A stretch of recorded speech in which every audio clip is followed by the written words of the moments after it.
කියන කාරණාව විශාල වෙන සාධකයක් කියලා ඇයි අපි එහෙම කියන්නේ ආධුනිකනේ? මතකද විවාද ඇතුළේ ආධුනිකනේ නායිකාව ගෙනල්ලා ඔක්කොම පෙන්නුවා දැනුම කියන කාරණාව වැඩි වෙද්දී ඒ කියන්නේ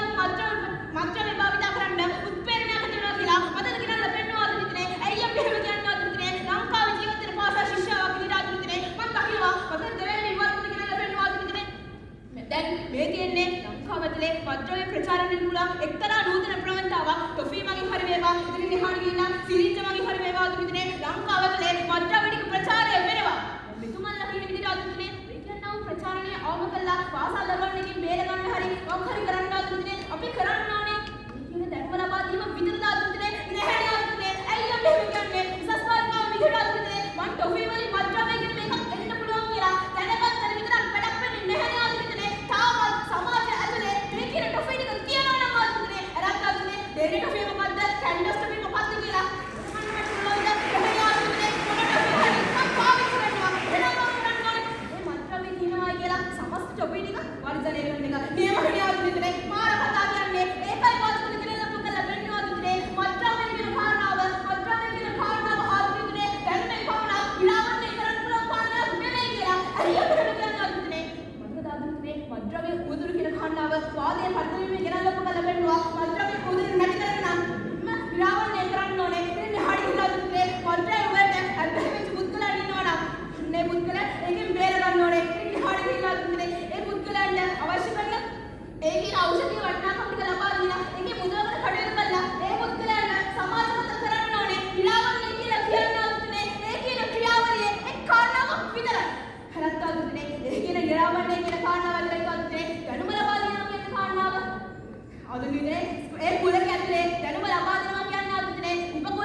ඊට හා පැත්තේ තියෙන නෛතික වපසරිය ඇතුලේ ඊට හා පැත්තේ තියෙන